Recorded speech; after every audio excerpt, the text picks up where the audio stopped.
Hello and welcome to Undercommon Taste. This is a podcast where we create and discuss homebrew content for tabletop RPGs. Then stirs the feeling infinite, so felt in solitude, where we are the least alone. I'm Ian Woodworth. I'm joined by my co-host James Daly, and today we are rejoined by a special guest, Kat. Hi! Who is back to discuss this year's new Solo But Not Alone bundle, as well as the main point of our conversation today is going to be Kat's Carta SRD, which is a system for creating, is it primarily or exclusively solo games? Primarily? There's nothing in the rules says a dog can't play basketball. Fair. Good enough. Now I'm going to watch Airbud, thanks. So, Kat, welcome back to Undercommon Taste. Yes, thank you for coming back. I am so glad to be back. I had a super great time last time. I was re-listening to that instead of working yesterday, and it was a wonderful experience. It's always good to do things instead of working. Yeah. Yeah. Absolutely. Yeah, I mean, it was a good episode last time, and the monster mashup was amazing. Yes. And let's hope when we get to the end of this episode, we can repeat that sort of magic. I love the counterfeit. It is a perfect baby. Yeah. It was. It was great. That was definitely one of our better ones. I think what really struck me about it was that it was the host that was the little shit. Yeah. Yes. And the parasite was truly very Just along well for the behaved. ride. Yeah. That was very delightful to me, even a year later. So, as we mentioned, to start off with, you organize the Solo But Not Alone bundle every year. Yeah. It has not come out yet as of recording, but it will be up and open by the time we release. Yeah, hopefully. All good plans, right? Fingers crossed. Truly, I'm waiting on all of my participants. But we were a little bit delayed getting started, so I only sent out the approval emails today. So I'm not ready to hunt people for sport yet. Okay. Yeah, fair enough. And unfortunately, I did not get done with layout on mine in time to submit it this year, but it will be in bundle number 6. Yeah. I am saying this right now so that I have it on record for my accountability buddies for me to actually get that done. Yeah. So if you would please, in case listeners are not familiar with the Solo But Not Alone bundle, can you give us a little bit of an explanation of what this bundle is, what sort of things you're going to find in it, and which charity it is going to be supporting this year? I can do that. I can absolutely do that. Solo But Not Alone 5, this is the 5th year of Solo But Not Alone, is a big old stack of single-player capable TTRPGs, and I'll kind of explain why I say that in a moment, with all proceeds benefiting a mental health charity. This year, like last year, we're going to be benefiting Take This, a charity that specializes in mental health supports and activism in the gaming space. One of their favorite projects of mine is the AFK Rooms that provides people who may be having mental health episodes at conventions or in convention spaces to access mental health supports, kind of a quiet, chill space, and everything they need to make sure they're going to be okay, which for some people could make the difference between them participating or not participating in like essential career building events. I love that. I've done a small handful of conventions, and honestly, being able to find a quiet room somewhere where I can twitch or not twitch or whatever I need to do can be amazing. And if I didn't think that there would be such a space for me to find, I probably wouldn't attend those conventions. Mm-hmm. And I mean, really, that is a make or break thing for my attendance generally, because I can do humanity in doses, but large groups of humanity can overwhelm really fast. Absolutely, they can. And this is a key accessibility issue for not only people with varying degrees of mental illness, but also neurodiverse people. People with any number of brains can find themselves overwhelmed in the chaotic space of a convention floor. And gaming and careers in gaming shouldn't be off limits to those people. They also have a lot of supports for people going through mental health crises. So while they're not explicitly a suicide prevention organization like we partnered with for the first 3 years, they're still very much doing the work to make sure that people facing mental illness have access to treatment. And that's very, very important too. Mm-hmm. Yeah. So if all of your submitters actually provide you links for their games on time, or close enough to on time as to get the bundle out, how many games are we looking at this year? We've got games from 91 different creators this year. Okay. Oh, wow. Is very exciting. And we have got, let's take a look here. We've got 108 games in here. Okay. So we've got over 100. It's not our highest watermark, but that's completely okay because when I tell you some of the things that are in here, absolutely staggering behavior. Yeah, and I mean, really, these bundles are incredibly affordable. I don't know what the price of the bundle is going to be this year, but $10. $10. So I mean, yeah, $10 for 100 games is great. Now, last year's bundle I really, really enjoyed, and I mean, was every game my flavor of game? No. Was there plenty for me to be absolutely happy with? Yes. Have I spent $10 on much worse and much, much less? Absolutely. Still looking at the live action Avatar The Last Airbender as my gold watermark of poorly spent money. Oh yeah. And as usual, we have got such a wide variety of games that you're going to find something for you in here. You're absolutely going to, regardless of what it means for something to be quote unquote for you. And the bundle is valued at over $400. So buying these games individually is going to run you more than $10. Oh, yeah. The thing that I really love about these charity bundles is the value that you get from them.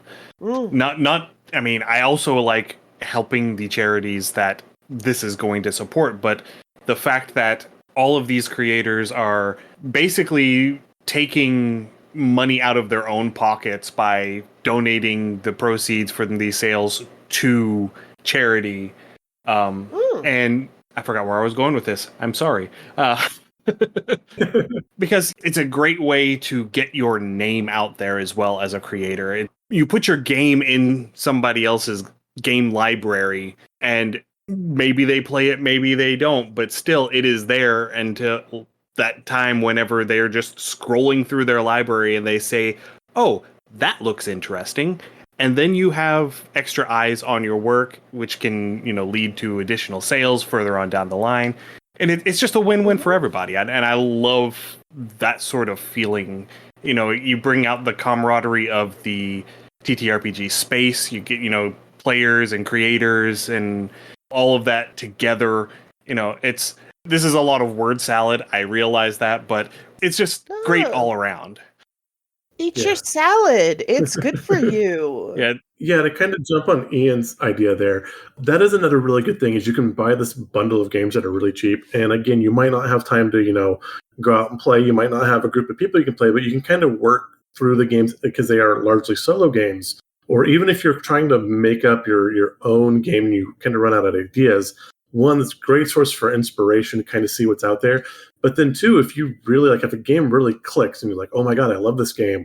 Most of these creators have more than just one game out there. So you can go back and follow that creator back to their Twitch store and see what the other things they've created. So you can find a lot of resources and a lot of other games through this bundle as well. Absolutely, you can. And I think to me, a huge draw is just you get to see. Not all these games are big. A lot of these games are little. Mm-hmm. So you get to see just this little tasting menu of what the TTRPG community is capable of. And some of these games are going to be very traditional. And some of these games are going to be super weird. Yeah, and I love those ones.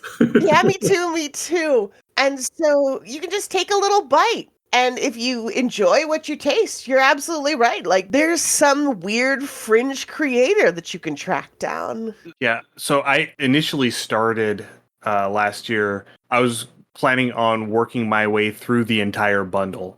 I did not get very far into the bundle, I will admit. I got, I think, 14 games in.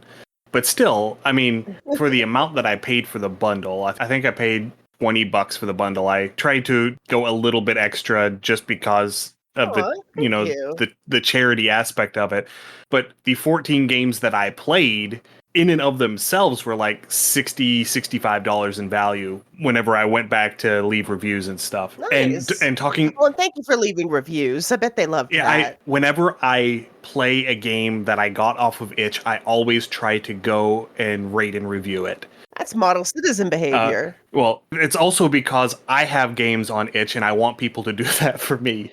So there's a little bit of there's a little bit of selfishness in my motivations, but yeah, be the change you want to see in the world. Absolutely. yeah. But James talking about the weird stuff that you can find in these bundles sometimes. The weird one that was oddly satisfying for me to do from last year's bundle was roosting with your hot chicken boyfriend. Oh, I'm so glad you checked that one out. It was a guided meditation exercise, basically. And I was very skeptical going into it, but it just worked. I don't know what it was about it, but, cis hat white boy was okay roosting with his hot chicken boyfriend. Yeah. Yeah. That's the light. Yeah, and one of the other ones that I ended up playing and reviewing was Lost Among the Starlit Wreckage by Seamus Connolly. Oh, dang, that's no joke, that one. Oh, that one was really good too. And I'm in a couple of game design Discord channels that he happens to be in, and he had asked right before Thanksgiving, like, hey, does anyone want to, go through my doc and play test this and try it out? And I was like, yeah, sure, I can do that. Unfortunately, the holidays happened and I still haven't finished that. But it wasn't until I got down to the end when I saw the other works by this author where he put it at the bottom as like, oh yeah, I remember this guy. And it's his newest one, and I can't for the life of me remember the name of the game, but Is it The Cog That Remains? Yes, The Cog That Remains. It is in this year's bundle. Yeah. Oh, nice. The Cog That Remains is so good. Yeah? It's a mecha game, but you're not playing as the pilot or the mecha. You are playing as the chief engineer who is in charge of maintaining the mecha. Ooh. And it is designed in such a way, I think it's using the Wretched and Alone system because it has the Jenga tower as part of the mechanics of it. It's gonna end sad. Oh no. It's designed to end sad. Yeah, it's Wretched and Alone. It's designed in such a way that more likely than not, the mecha will be destroyed before you reach the satisfying conclusion of the game. I am so glad that we have talked about Wretched and Alone, because it's going to come up later. Woohoo. Yeah. So, do you care to go into a little more detail on that? Well, when we talk about Carta, actually. Okay. Because Wretched and Alone was one of my big inspirations for making Carta. Okay. So I can see the generational... What's the term I'm looking for? Family resemblance? Yes, the resemblance. Thank you. Okay. I'm touched by that, because I really do love Chris Bissett's work. So yeah, everything that I have seen of his is been, stellar. So truly. Right. So I'm pretty sure I asked you this last time with the Solo But Not Alone 4 bundle. I'll be the judge of that. Are there any games in this year's bundle that you are exceptionally excited to see in the bundle? Yes, there are. Mandrake Sanctuary is in this year, and that is a game that I adore. I love Mandrake Sanctuary, and seeing it in Solo But Not Alone is so wonderful to me. It's one of those games, I talked last time about how much I love games that like gamify stuff you do in the real world. And basically, long story short, is you're growing these little mandrakes, these little plant buddies. Mm-hmm. And what you do is every day you draw another little leaf or another little petal on them. If you have completed like a certain task, depending on what kind of soil you have them in. So like there are some that grow when you exercise or when you like go to work, or there's some that grow when you just get through the day. So it's a very sweet game. I've played it. I raised a little rose buddy. I like that. So I have a friend whose daughter's like hitting that early teen stretch, and There are some task completion issues, we will politely say. However, something like this, I think, might be a good motivator to kind of like, hey, let's get some stuff. I mean, yeah, it's kind of like the advent calendar where you can pull the little door open, you get the little chocolate. I'm like, hey, I can add a little thing to my picture or my little critter.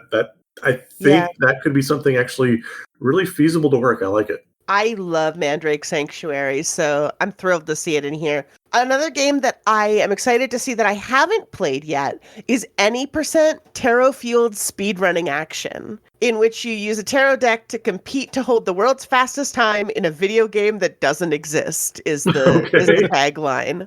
All right.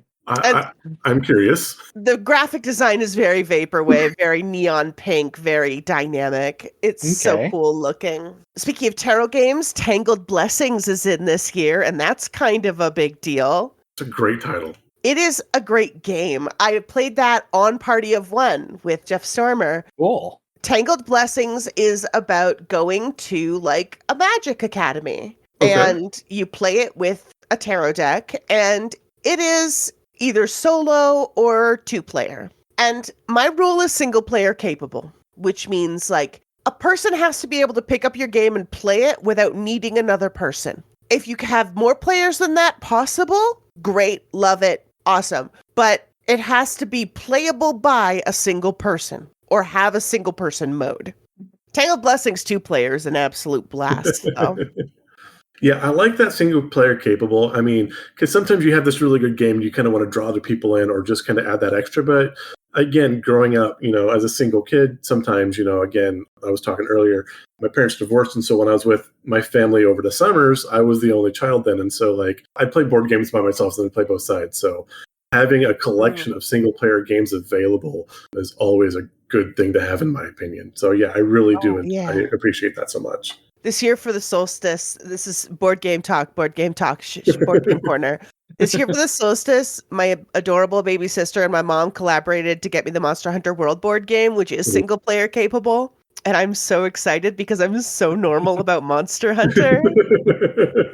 Speaking of which, the third installment in my Monster Hunter TTRPGs is in this bundle. Oh, nice. Apex Predator: The Phantom Isles. Oh, nice. So if you're also normal about Monster Hunter, I've got a solo game in here for you. Sure. Awesome. Normal. Toby Kadachi's in it. With the biggest, glitteriest air quotes. Yes. Yeah. Regular, normal and regular. Absolutely. Listen, I named my pet after Toby Kadachi. Like, I'm normal about Monster Hunter. Okay, so we've talked a bit about the bundle. The primary reason why we asked you back, promoting the bundle is a happy addition to our chat. The primary reason we asked you on was to talk about the SRD that you have created, a game engine for designing games. No? I'm being a brat. Yeah, absolutely. I will. So, Kat, if you would please, give us a quick rundown of what is Carta, and more generally for people who may not know what an SRD is, what is an SRD? Yeah. Okay, yeah. I can do that. I can do all of that. So Carta is a system resource document, is what SRD stands for. Carta is basically a toolkit to help a person build a single player. I describe it as a board game TTRPG hybrid because there's very much a physical tactile component to a Carta game. Have you ever played Betrayal at House on the Hill? It is on my list of games to play. It's so good. I think I may have played that one once. I believe our mutual friend Aaron brought that to a holiday party one year. It's so good. Another example of a game that inspired Carta, rather, is Zombies! ! Yes, I love that game. That was a lot of fun. I've got fond memories of playing that game in a pub with my friends with very patient staff. James, now that you mentioned that, I was getting titles crossed in my brain. Okay. Kat, you said Betrayal at House on the Hill. Yeah. My brain said The Haunting of Hill House, which is a different game. They made a board game? No, they didn't. That's why I was confused. I just finished watching the show. Like, I loved the show. Editing in here. The title I was looking for was actually The Portal at Hill House, which is a cosmic horror solo journaling game. This is a prime example of why I probably shouldn't be recording after my ADHD meds have worn off for the day. Yeah, Betrayal at House on the Hill and Zombies exclamation point really inspired me because they have these fantastic sectioned boards. The boards are just like little cards that are shuffled and dealt out so that the quote-unquote board is a different pattern, a different arrangement of features every time. Yeah, so like playing zombies, kind of especially playing through, if you've ever played like the original Diablo or Diablo 2, where every time the map was procedurally generated, it kind of reminds me of that. And like, if you're wanting to go through and make like a good hex crawl game, something like this is excellent for it. Yeah, Zombies is very hex crawl and Betrayal is very TTRPG, like there's story elements in Betrayal. Yeah. That are like procedurally generated that then lead into story outcomes. That game's a masterpiece. It was a really good game. I adore it. In a Carta game, instead of making these fragments of a game board, you use playing cards. And then you write a prompt for each playing card so that the player turns them over, looks up the prompt, and then builds this board procedurally, like if they were playing Zombies or Betrayal. Now, see, I like this too. And when you talk about like these prompts for creation, for like creative writing or for things, this also reminds me a lot of, and for the life of me, I always get the gentleman's name wrong. I believe it's John from Tale of the Manticore. Yes. His procedurally generated, his system, and I'm blanking on the name of that right now too. Oh, But yeah. Oh, geez. Pendulum. Pendulum, yes. Yeah. So he has Pendulum, and then he has another thing that's kind of like a thing, but like you'll get a couple of words that is a prompt. And so with these, you have these cards so you can build up these tables, and it does really open up a wide realm of possibility, especially if you deal with writer's block or anything like that. You can use some of these things to kind of shake that loose. So this is a really fun tool to use. Yeah, there are different modes. Carta is very heavy on the toolkit aspect of the SRD. So I included a breakdown of the basic mathematics of a deck of playing cards. So creators who are not as familiar with probabilities have them in front of them. Oh, nice. And things like a bigger board will make any individual outcome more likely to happen because you have more cards down. Fair. It'll make the game longer, smaller board, makes the game shorter. Picking out a card and adding it deliberately will not only make it so that is guaranteed to show up somewhere, like the monster cards in Apex Predator, but it also diminishes the randomness of the board as a whole, because that's a slot that's taken away from a random card. And I've got the breakdown of all of that in there. I've also got what I call prompt prompts, which is a list of 52 just like simple little prompts based on tarot, my other one, True Love, so that if a person is writing 52 prompts for an entire deck of cards, they can look and see, 2 of hearts, like romance or acceptance or love or something like that. And that can hopefully lead them down the right path. No, I like that. And again, I love writing prompts. Now, in elementary school and middle school and even high school, honestly, I hated writing. I would read everything. I hated writing. And I don't know, maybe the prompts always felt stale, but as an adult, I see more like prompts for creative writing. I'm like, no, prompts are great for just give me a quick idea, something way off base that you wouldn't expect. And so, yeah, I love prompt generators. They are a lot of fun. Yeah. So speaking as someone who has recently been working on a game powered by tarot, I know that a tarot deck with the minor arcana has 56 cards, not 54 cards. Not 52. So there's a little part of me that's wondering which card got left out whenever you were generating your prompts. The knights. The knights? Okay. I decided that I would base the jacks on the pages. Okay. That I would respectfully ask the knights to stand aside, and that I wouldn't use the majors. Okay. Go away, you dirty English Knigget, or I shall taunt you a second time. Well, it is the English. I would taunt them, yeah. No, they're on a quest. They're fine. They're on a quest. Yeah. Of course not. I am French. This is why I have this accent. I'm not going to say ridiculous accent, but you silly English king. Yeah, we're not nerds at all. No, No, not even a little bit. Not even a tiny bit. Yeah. We're We're all completely normies. normal. Absolutely normal about it. Absolutely. Yeah. So I wrote, actually, the first Carta game was before the Carta SRD, was Apex Predator, because I wanted to make a Monster Hunter solo game very, very badly, because I'm normal about Monster Hunter.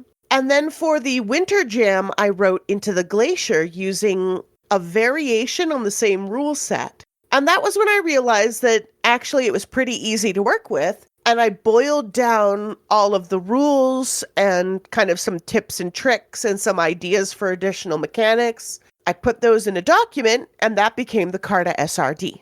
Into the Glacier, that makes me want to think of I can think of a Lovecraftian eldritch horror, kind of beyond the mountains of madness. Yeah, I was gonna say that is literally the plot of what little plot it has of Mountains of Madness. Yeah. Yes. Into the Glacier is kind of a Grimm's fairy tale thing. It's it's fairy tale, but it's not without an edge to it. I like Into the Glacier. It was inspired by the Great Glacier sequence in Final Fantasy VII. Awesome, yes. One of the random prompts have you pick up a fist-sized round stone. So there's that actual materia in there because I'm normal about Final Fantasy II. Final Fantasy VII was a great game. Yeah. Really? And the Great Glacier is a good sequence. I'll fight anyone who says otherwise. Yeah, there were a few of the games that I actually got through in last year's bundle that also used the Carta system. I think my favorite of the ones that I actually got to play was Remember the Land. Oh my god, Remember the Land is so good.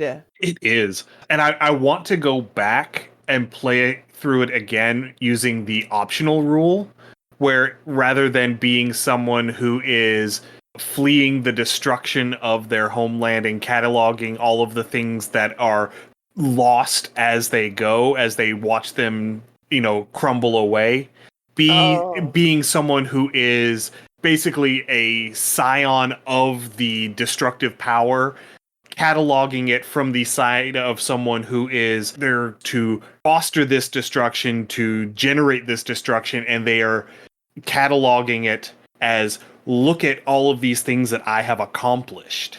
Behold my works in despair. Yeah. Yicicles. Oh, I love it. Yeah, it's such a beautiful game. Yeah. Another one that I played that I actually had a little bit of trouble with was it Fatadira? The one that was based off of Majora's Mask. Based off of Majora's Mask. That one was a little bit complex for my taste. And it takes up a lot of space. You have to have a big table in order to play that one because of the arrangement of the cards. It's gorgeous, but you're not wrong. You're not wrong. Yeah, but it is so beautiful. Yeah, I played through that one as the messenger, where basically you have no combat skills or you have no weapons. Your whole thing is you are like a delivery person. And I played it as a pizza delivery guy. Nice. I was about to make a Futurama joke too. I really was in my heart. Even before you said pizza, I was going to. I'm so thrilled. Yeah. Reminds me, shreds, you say. This Reddit post that I saw forever ago where someone was saying what they really wanted was for someone to make a 4 Rooms-esque movie about a pizza delivery guy going to 4 different houses and have the pizza delivery guy played by Rami Malek. Oh my. I remember watching 4 Rooms. I was a sophomore. That's oh my. My wife decided that was required watching after I moved in with her, so. Gotcha. Strangely, I could see Kate enjoying that movie, yes. But so SRD, so would you say again this is like a world building / DMs tool then? The SRD is a game writing toolkit. Okay. So the world building, that's something that the designer does for themselves. But the underlying mechanics, the underlying probabilities are either in the SRD or they're explained in the SRD, hopefully deep enough that the designer can work with them and modify them to their own tastes. I like that. And you were saying that there's some tie-in wink wink with Wretched and Alone? Well, last time I was on the show, I talked about how I played every single player game in the bundle for racial justice and equality. And I noticed that there were so many wretched games. So many wretched and alone games in the bundle for justice and equality. My Jenga set was busy. I And actually had to go and buy a Jenga set to play some of the games in the bundle. Yeah, I'm gonna have to Because put I one didn't of have Amazon one. list. And that kind of made me realize that it was not only just that Chris Bissett had stumbled on something very exciting with The Wretched, which I played, which is a fantastic game, but also that a community had been built, like of people that would donate their games to this kind of bundle. And that I found really got me very intrigued, not only by solo games, which I fell in love with, but also with the idea of an SRD. And then after I wrote Into the Glacier, I realized that this could be mine. This could be the SRD that I put together, that I have a jam for, and that it could help encourage people to write a game that is not easy from a labor perspective, but easy from a understanding perspective. Like, I can use this toolkit. It's not going to be free. Like, you do have to write 52 prompts. Okay. But I'm going to help you understand how those cards interact with each other. I'm going to help you understand where you could or may not want to use die rolls. I'm going to help you make the decisions. You're going to bring the creative writing. Okay. I like it. Yeah. And then I'll just use the SRD for the prompts to help me write the prompts. Yeah. If you get stuck. Yeah, no, that's great. Mm-hmm. So if somebody is wanting to get a hold of said SRD because they want to use it for a game they are designing, how can they go about finding and getting a hold of a copy of that? It is on my itch page. It is at peachgardengames.itch.io. And you can find, let's see, if you scroll on down to SRDs, or RPG design tools, rather, is the section I have. You can find the Carta SRD. It is free. Huzzah. Very And nice. lots of people have made Carta games. Lots of them. It's easily my biggest seller, to be honest with you. Carta is, even though it's free, people very regularly pay me for it. I think more often than my other games. Yeah, James and I have been talking, or at least I've been telling him about my next game idea, which is probably going to use Carta, which involves you're playing a spirit who is trying to track down Sarah Winchester in the Winchester house. Get her! Get her out! She can't hide forever! So I'm getting ready to start doing research and stuff for this game, and I found out that the Winchester house actually has a virtual tour that you can pay $9 and access forever to go through, do a virtual tour of the inside of the Winchester house. That's not a bad deal. I've been to the Winchester house physically twice. And again, depending who the tour guide is, our tour guides were very different. The first time I went, they definitely kind of played up the whole, spooky ghost, crazy Winchester lady thing.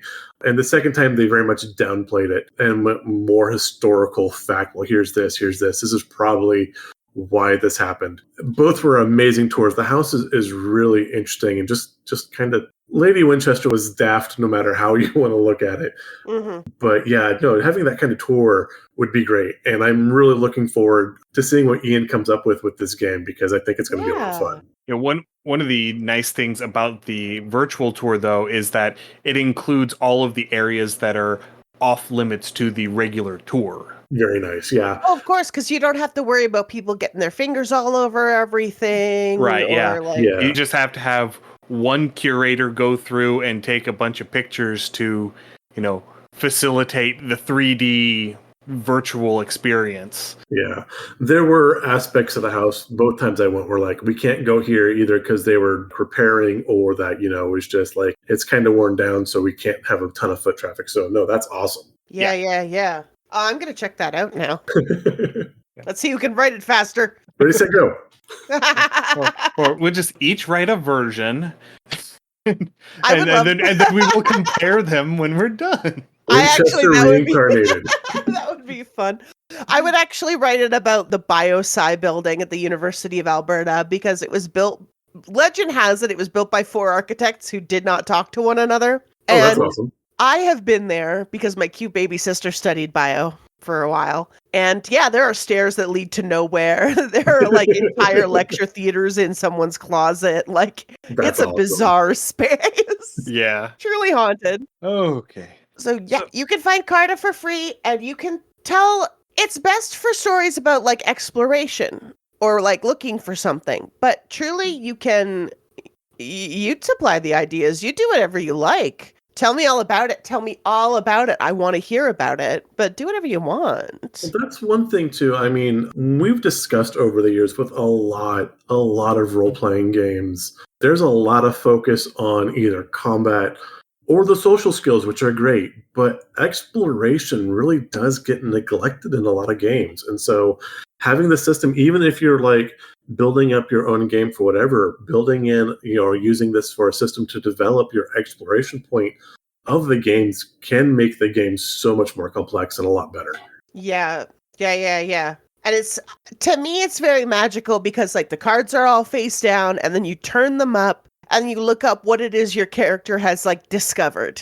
Nice. And so there is a feeling of exploration and discovery playing these games, especially if you don't read them first. Yeah, that is my preferred way to play through a Carta game is not to pre-read the prompts, to just dive into it blind. Because for me, the surprise of whatever the prompt is creates a more organic storyline. Because if I've read them all, then I will immediately start thinking ahead of, well, it could be this, it could be that, trying to guess what the next card is going to be and trying to plan ahead for the next step of my journey. And I really think that Carta truly shines when you truly do not know what that next step is going to be. Yeah, absolutely. Yeah, I fully agree. I really like to play one of these games and just be like, oh, I didn't know there was a prompt for this one. All right, and we will get a link from you for the bundle once you have a link to supply for the bundle, and we will throw it in the show notes. Yeah. And hopefully by the 15th of January, it should be live. Hopefully. Well, the great news is that here's the link for the bundle. It will not work until the bundle is ready to go live. Okay. But barring a catastrophe, this is the correct link. Okay. Good to know. I guess you're going to edit that out because it's not good radio, but it's true. Here's the link. Use your imagination. Just imagine what the link is. And there's a link to Carta in case you want to put that in the show notes. Or, absolutely. If we want to plug our Discord, again, we'd love to have our listeners in our Discord, and the link's going to be in the Discord, so woohoo. Oh, yeah, I just slapped them in general, didn't I? Well, that's fine. Oh, yeah. Genius It'll be behavior good. from me. It'll be good. Come to our Discord. Do it. Do it now. Do it. Yeah. Come to the Discord. Come hang out. Yeah, come to see the link that is not yet live. Yeah, or hopefully by the time the episode comes out and you're listening to this, the link is live. That's the whole point of this exercise. And if you're listening to this on like a review episode, then the link's absolutely live, and hopefully this deal's still going. And if not, well, it was amazing and you missed out, and wait for next year's. Yes, if you're listening after April 1st, sorry, the link no longer works. But I think we've covered all the bases.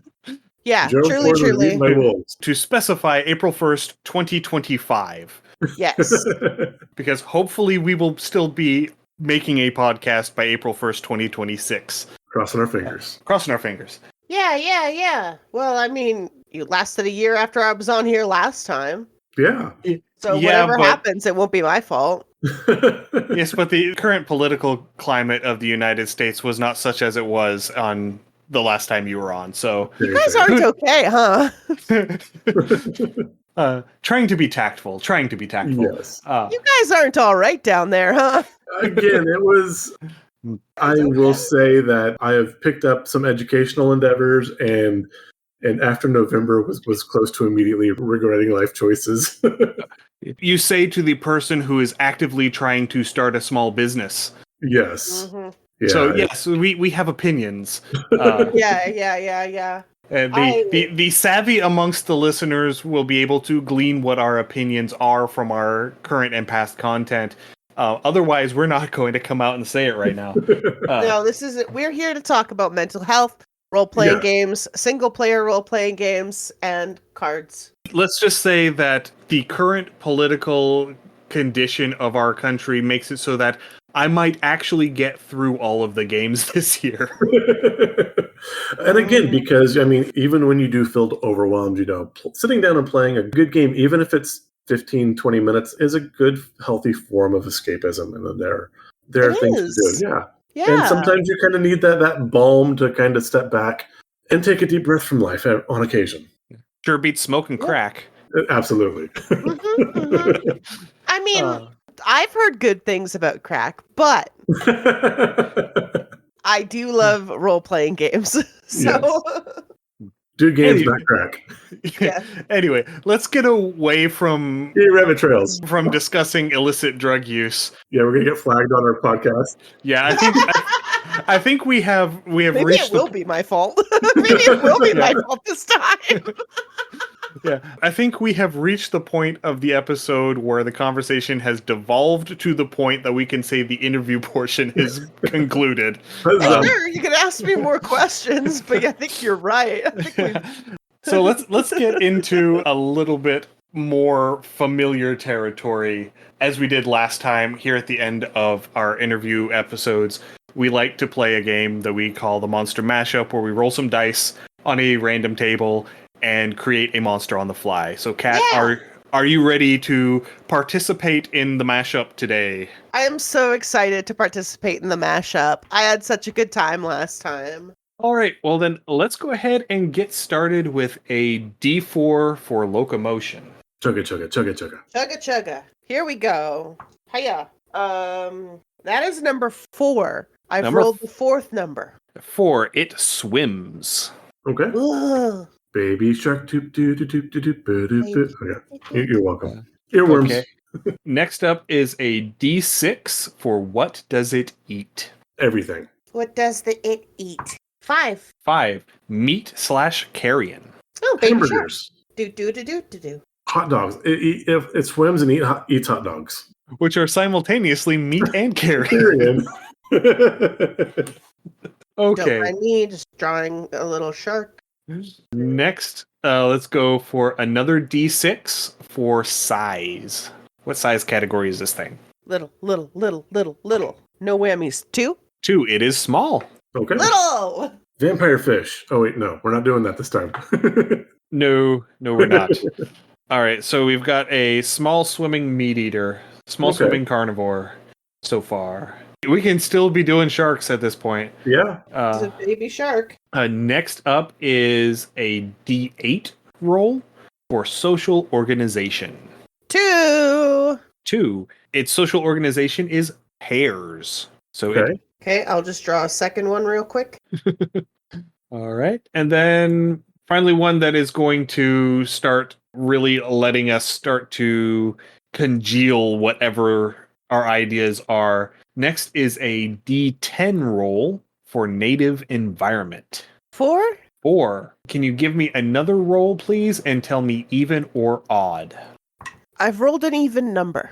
All right, so it is a rocky desert. Okay. So again, we can play fast and loose with swimming, or this could be like an oasis creature of some type. Which again, if it eats meat and carrion, being something like a scavenger or an ambushed predator would also work.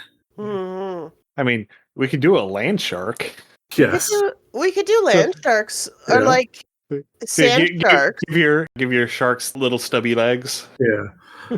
Sand sharks happen in a lot of things where they like swim through the sand. Yeah. Yeah. But this is specifically rocky desert, not sandy desert. You know Oh, what yeah, this is? you're right. This is like the false made desert, like when you go to a theme park and it's like desert land, and it is totally eating the leftover hot dogs in the park that people drop. yeah. Like Or it's one of those things where it's just so adorable that people can't help themselves but to feed it. Yeah, it's like seagulls or squirrels. Yeah. Like Oh, yeah, adorable it's- seagulls. like one of the amusement parks near us is Dollywood. And whenever you go to Dollywood, there are ducks. and people Yes. feed popcorn to the ducks. Oh, that's good to do. I'm thinking the old story with the gentleman where I believe he was in the UK somewhere, but he was eating French fries and feeding a couple of them to the seagulls to get this giant flock of seagulls gathered trying to steal his fries. And he was waiting for the bus, and right before the bus leaves, he chucks his fries into the open door so the seagulls fly in as the doors close for the hour-long train ride. Beautiful. I think we can worry about the logistics once we've learned a few more things. Yeah, I kind absolutely. of like the Oasis idea. I kind of like having these little guys like lurking in an oasis, and you're Okay. like, oh, refreshment, and then they're like, Surprise! But Surprise again, feed. like we're gonna roll something that's gonna Yeah. completely fuck it all up anyway. Oh yeah, absolutely. Probably. That's usually how it happens. So next up is a D12 for method of defense. 9. 9. It has a spear limb.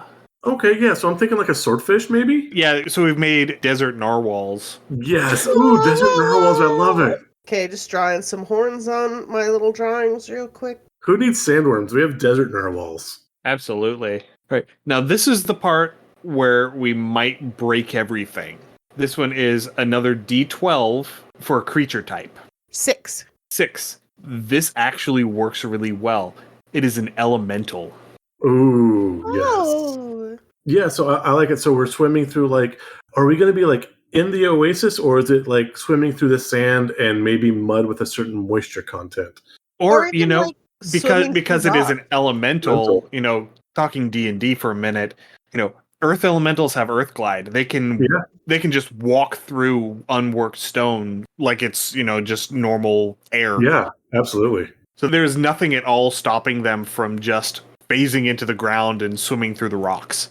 I like it. Yeah. There's a little bit of me that was actually hoping we would land on elemental for that very reason. There's also again referencing like Dune, where you have the underground aquifer. So it's there until it comes to the surface, and maybe that's where it hunts or seeks its prey or does whatever, and then it goes back down to those aquifers. Yeah. After. So it layers in an aquifer and it goes out to hunt. Yeah. Or if you want to get truly silly, if you want to become truly silly, you're going to have to join me on a journey. Okay. I'm all for silly. Let's go. I got backpack. Let's go. Okay, so we've brought up water elemental. Cute. We love it. We've brought up earth elemental. Also cute. Love it. Here's my pitch. Fire elemental. You know how when it's really hot, the air gets all wavy like it's water? Yes. It swims in the heat haze. Okay. I like it. I like that a lot. I like it. Maybe the projection limb could actually be like a small geyser. Oh. Maybe on that one. But no, I do like the idea of the haze. I mean, it could also just be because it has almost like a proboscis Okay. off of the front of it. So the spear limb is actually more of a proboscis. Ooh. And just because it is a fire elemental, as it moves, just the wind resistance cools the proboscis, which causes it to harden and solidify. Oh, I like it. Oh. Which is what would turn it into that spear limb. Yeah. I could also see it kind of going if it's on the ground. It's like it uses out to kind of go and crawl with it too, or to grab things, and then it can straighten it and harden it for our defense. Yeah, So I can also see instances where it would basically plant itself proboscis first into the ground to weather out a sandstorm. Yeah. Things like that. I like it. Okay. We have some ideas. I like it. Yeah, we have some ideas. The ideas are good. Yeah. So next up is a D20 roll for quirks. Oh, right, the quirks. Number 7 I have rolled. Interesting. Is it? Number 7 is possesses silk-producing spinnerets. Ooh. What? Okay, all right. Maybe that's, again, if it's on those mirages where the haze, it could either use that to maybe as another form of travel or to capture water.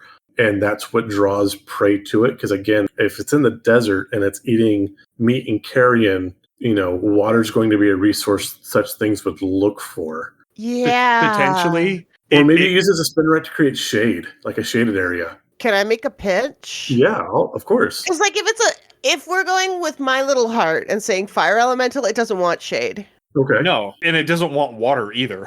Yeah. Well, I'm thinking But- unless it's a lure. Oh, as a lure, that's very good. My other thought is, what if the spear limb is detached and it can do like a harpoon with it? Okay. I like that.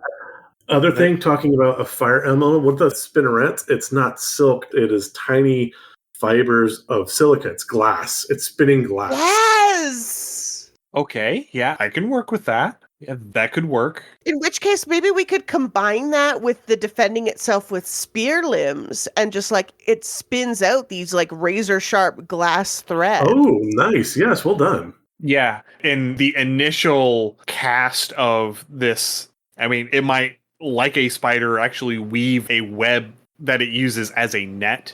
It could be very rudimentary, but I can absolutely see whenever you would initially get hit by one of these, first of all, it's going to burn when it hits you because it's molten glass. Yeah. But because it's so fine, it would cool super quickly. And so now you've been burned, but now you have to break out through these razor sharp filaments of glass. Yeah. And so I like it. it would it would mess you up pretty quick. No, I like Yeah. this thing. This took a good turn. This vicious creature. Yeah. This thing doesn't want apples. It does not want apples. Okay. I have to throw away my sketch. I have to start It might again. still enjoy. You know, apples are juicy. To quote But they're Ryuk, not meat. they are not meat. No. Listener, I have drawn a pair of extremely adorable narwhals with shark tusks.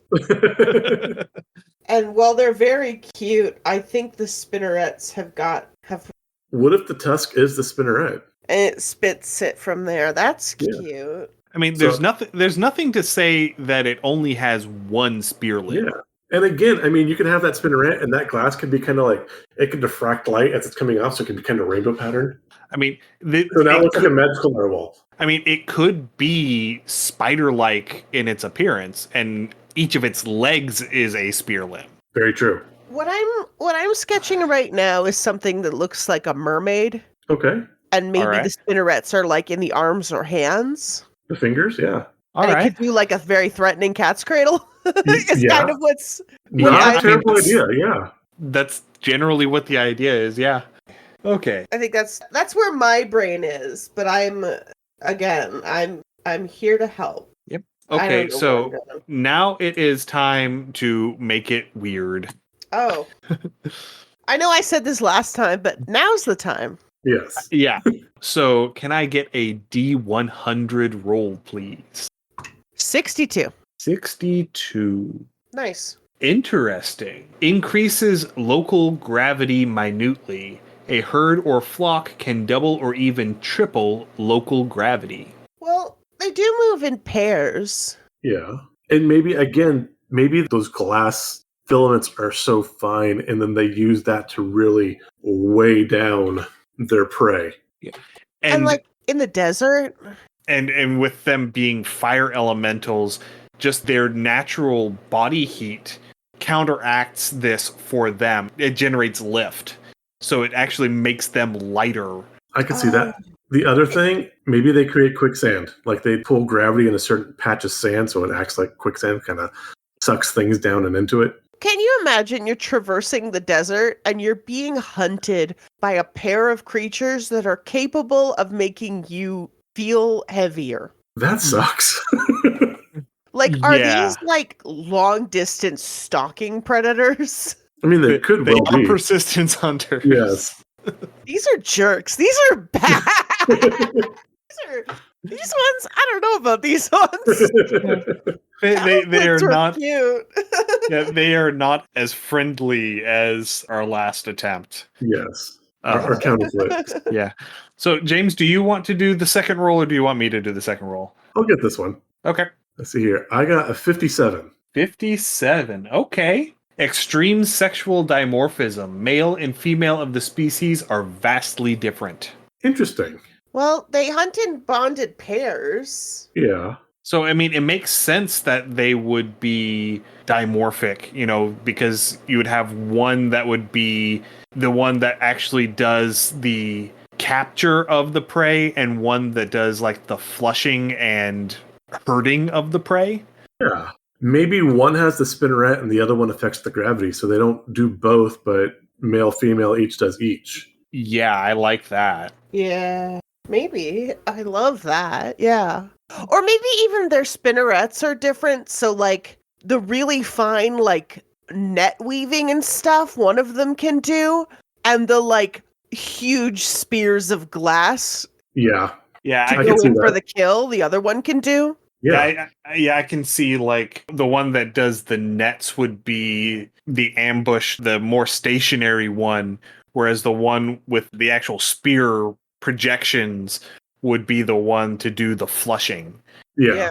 Like, drive them toward where the other one is waiting, and then Yeah. together they do an ambush. I like it. Horrible. They're awful. These are frightening, absolutely. Yeah, these are absolutely apex predators in whatever environment they are living in. I don't like them. don't- They're bad. I don't know if they'd be apex, though, because they are small. And that is their saving That is grace. true. That is They're true. elementals, though. Yeah. Yeah. So I mean, there are definitely going to be. Like, if you're a rodent, these are terrifying. Yeah, but if you're like a camel, Yeah. you might just ignore them. No, I think if you're a camel, these are terrible, too, because, I mean, it's like... Yeah, but they're more of a nuisance. Yeah, than it'd be like they are getting a a threat. glass splinter in your foot. And so, I mean, that's going to totally disrupt travel. Yeah, but like, what kind of? I mean, human beings were persistence predators Mm-hmm. in their natural form, and what kind of animals did they take down? True. Granted, These are yeah. also elementals, which means they're magic creatures. Yes. Yeah. So, like, I don't. so you I have a don't know. persistence predator that has no fatigue. Yeah. you- Yeah. Yeah, your only hope is to escape their territory before they catch you. Now, the thing with humans, though, is fortunately, unfortunately, depending on which side that coin is, the social group is larger. So these generally Yeah. travel in pairs, which also, I mean, they're small and they're in pairs, which makes it so they're not absolutely nightmare fuel. They're I scary, don't- but they're not nightmare Yeah. fuel. Yeah, I don't think that they would actually go after many creatures that are, bigger than medium sized. Yeah. I mean, they would, because it is meat/carrion, they would absolutely take full advantage of finding a carcass and scavenging off of it. Oh, Yeah. absolutely. Like many predators do. Yeah. Absolutely, yeah. Looking at you, lions. Humans. Yeah, no, I like that. A medium-sized creature, something like... A human. Yeah, people. Yeah, absolutely. People-sized and smaller. Absolutely. Again, a bad day if you are a person taking a desert trek. These are not the critters you want to come across. Yeah, because, they're small, which means they're about the size of like a border collie. Yeah. I think And- if they've got the terrain, large creatures are not off the menu, but they do have to have like complete control of the circumstances. Yeah, I Yeah. think they will absolutely take the opportunity if they have a large creature that has been injured or is lost and dehydrated or Yeah. something along those lines. Something where the risk to them is lowered. Yeah. Like I don't think Oh. they're going to like try to isolate an individual from a herd of large creatures and try to take that down. But they will absolutely take advantage of a less than optimal large creature alone. Yes, if it's already like wounded or dehydrated. Yeah. So bear with me here. Nightmare fuel / imagination. So I'm thinking things like, the tarantula, or there's various wasps that do that. But particularly if they can find a larger creature, they use that to lay their eggs or for their reproduction. And I'm thinking like geodes or crystal growths that pop up out of the carcass of this thing. So when they hatch or emerge, they have something to eat on. So like you'll be traveling down the desert and you'll just see like this carcass and it's covered with either druzy or crystal formations throughout the body of this thing. And you probably want to give that a wide berth. You do. You yeah. All right. do. Oh, So let's do a recap of what we've got. So Not Baby Shark. it is no longer Baby Shark. it's no longer baby. No. So it swims. It feeds on meat/carrion. It is small in size. It travels in pairs. Its native habitat is rocky desert. It has one or more spear limbs. It is an elemental creature type. It has silk-producing spinnerets. It is capable of increasing local gravity, and it displays extreme sexual dimorphism between male and female of the species. Now is the Yeah. hard question, what do we call it? I'm going with some of our earlier things, but I'm thinking maybe the glassfisher, Glassfisher. Okay. like the bird, the kingfisher. Though Yeah, honestly, yeah, too, yeah, with the yeah. mineral thing, it could also be fissure, Fissure. Mm-hmm. Crystal Yeah. spiders, because again, the glass and the elementals. And because my brain is so hooked on heat haze, I'm thinking something incorporating the word shimmer might be interesting. If we Okay. Shimmer or mirage, Yeah. Oh, mirage. Because if we can associate something threatening with that, I think. Yeah. I don't want to go mirage spiders or shimmer spiders, but like shimmer arachnids, shimmer decapods, because I'm shiny. You need a demigod when you have a decapod, right? Oh, trying to think. Arthropod, spider, arachnid, kind of trying to find something. Combining a couple of things, what about something like a haze fisher? Hazefish would be great. A shimmer Haze spark. Fisher. I do like Hazefisher. That sounds good. My heart is also thinking of the word stalker. Okay. Okay. So a I don't- Mirage Stalker would work really well. Yeah, it's a little clunkety, but it conveys what I'm trying to convey. Well, Shimmer Stalker flows better. Yeah, it does. Yeah. Shine Stalker? Shine Stalker, I think Shimmer Stalker fits a little better. I Yeah, have the Yeah. Shine has a little bit of it produces light double. Yeah. kind of feel to it. Haze Hunter. Yeah, Haze Hunter could work too, yeah. Yeah, I like Haze Hunter. Yeah, something like Now, it does have extreme sexual dimorphism. So it could have two What- names. Yeah, you could have like they separate didn't names. know it was the same creature till recently. Yeah. It's So like the one that ambushes is the Shimmer Stalker, and the one that flushes is the Haze Hunter. I like that. Yeah, Yeah. that fits really well. Well done. Yeah. ¿Por qué no los dos? Volcano Los Dos, and then they're like, yeah, we found out recently that these are actually like fire elementals. That's Yeah. like there's a parrot called Neclectus, and they come in two colors. One's like a really vibrant green, the other's a really vibrant red. And for a long time, they thought they were two separate species, and they're actually just male and female of the same species of bird. Oh yeah, it happens. That happens with astonishing frequency. Yeah. There are also creatures that, like, in different phases of their life cycle, were thought to be completely different creatures. Yes. We've been doing biology far longer than we've been qualified. Fair. Very fair. I'd We're argue that- qualified? Yeah, truly. Truly. It's like they come from, the more I think about these things, it's like they come from an elemental plane, but Yeah. they have these like fusion abilities between like earth and fire that truly do make them so upsetting. Well, there is the para-elemental plane of magma. Yeah. So, They might be from there, yeah. even these, like- you know what? These could be like magma methods that got stranded here, and they have just Since evolved. well, they've had a very small population, so they've been, inbreeding basically as they procreate through the generations, and we're like 60, 70 generations down the line where they have become a completely different thing because of their environment. Yeah. That was something I was thinking. These are like the lap dogs of Balrog. Like it's its favorite pets. I want to go really bananas on the dimorphism because we didn't really settle on what they look like, and I'm back to Por qué no los dos, where like maybe the male of the species is very spider-like and covered in like shining glass threads Okay. and bristles and very spidery, and then maybe my more like mermaidy, swimmy on air, more anthropomorphic version is the female of the species, and don't think about that too much. That would work. I'm thinking with the spider, it would almost look like a crystal tarantula. Yeah. Yeah, kind of like a trapdoor spider. Yeah. Yeah. Ooh. It's like the male of the species is a spider, and the female of the species is like a horrible, horrible creature that is vaguely humanoid, but not humanoid enough for you to want to talk to it. And that would play into having that ancient ancestor being a mephit, because the mephits are vaguely humanoid. Humanoid. I like it. Yeah. And it's got Okay. the swimmy tail, and maybe like they can both swim, but it's more pronounced in the Haze Hunter because she is the active hunter. Okay. Right.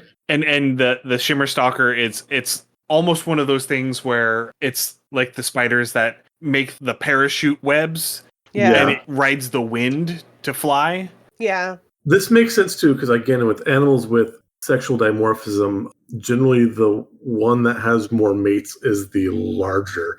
So I'm thinking you have this large female, you have a lot of potential males that are running around that are smaller. If you read like the older descriptions, or even in the Odyssey, the descriptions of the sirens, Yeah. they were Yeah. humanoid-ish, but they had that voice, and maybe this thing uses her voice to call in the males as well, and so people listen to this too, and then they get swarmed by these glass tarantula things, just hundreds of them. They generally pair by two, Yeah. but again, she can Right. call in loads. And I see this as probably one of those instances where when they do procreate, there are far more males than females in a clutch. Yes. Yeah. And so the males are all competing with each other. Yeah. And so the female picks the one that she thinks is the strongest, and then the other males will challenge that one. And if they are able to, eliminate the male, then the female just picks them up as her next consort, basically. And so the males are just facilitating the survival of the female. Yeah. Yeah, and she's fully girl boss with the spear Oh, yeah. limbs and the Yes. the, Oh, the yeah. vicious stalking over miles and miles and miles of barren, brutal desert. I'm Yeah. almost seeing like a Drider type situation. Oh yeah. Okay, yeah. This is a terrifying creature it gets worse by the moment. Yeah. Let's go ahead and stop at the magma drider with glass shard leg tips and just continue on into the end of okay, the... no, I've got it. It swims. Hear me out. Okay. It's not a Drider. It's an Ursula. Okay. But the glass shard limb tips are real. The spinneret she like manufactures and wears those. Okay. Okay, yeah. So she looks like a spider, but actually she's a lot more woobly woobly. Okay.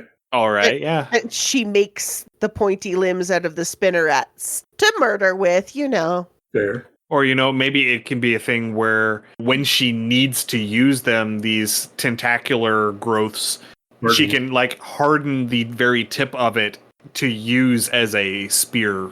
Yeah. Because they do swim. They do Yeah. swim. Yeah. Okay. Horrible. That is terrifying. I like it. And those glass spears have to have shatter damage with it as well. Of course. So on a break, you do a small area of effect like the ice knife. Yeah. What a and, horrible creature. Persisting bleed damage. Yes. It's terrible. I hate it. Thank you. Yeah. yeah. This one's awful. Yeah. Listen, I sat down and I was like, I hope I get to make another cute one. I didn't. I didn't make another cute one. Well, it was too much to hope for two cute ones in a row. Really was. Yeah. Yeah. Wow. Oh no. Who knows? Oh. All right. So we're going to head into the end of our episode here. What? So, Kat, if Yeah. you would please give us just a recap where we can find you on the internet, what sort of things you do on the internet. Hello. And we already have the link to your itch store to put in the show notes, so that will go in the show notes. But yes, so if you could one last time refresh everyone's memory on who you are, what you do, and where we can find you on the internet.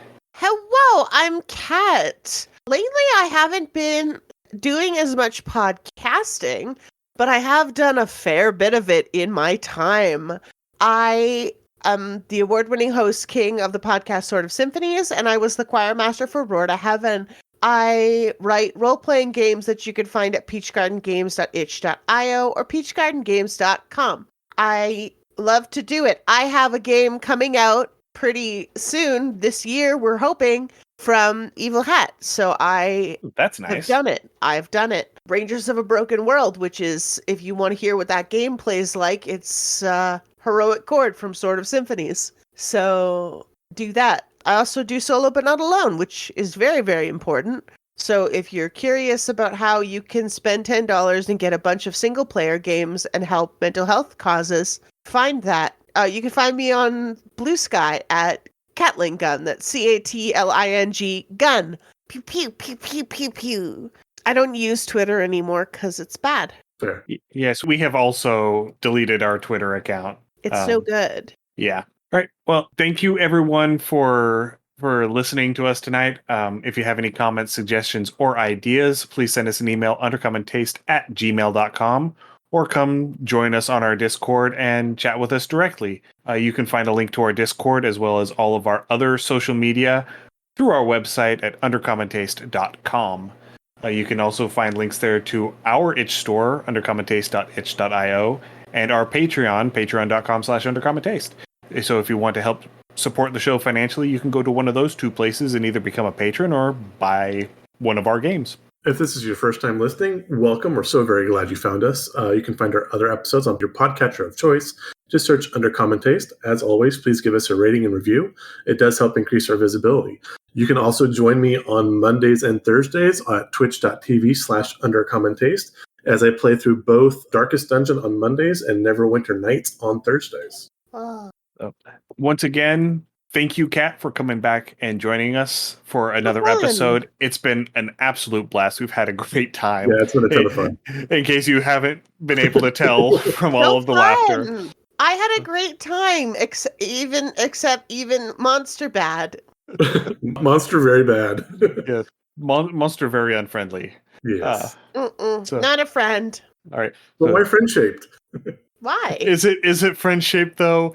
Is Everything's it really? friend shaped. I'll pet that dog. I'm gonna pet that dog. So stay safe, everyone. Stay away from the shimmer in the desert, and we will see you again in 2 weeks. Happy gaming. Why? Thanks for joining us for another episode of Under Common Taste. Our theme song is Massacre Ann, written and performed by Mary Kroll and used with permission. You can find Mary online at marykroll.bandcamp.com or on Patreon at patreon.com/Dr. Mary C. Kroll. Our logo is by David Sutherland. You can find more of David's work on deviantart.com/David Sutherland or on instagram.com/Willex_73. We'll be back in 2 weeks, so stay safe, and we'll see you then.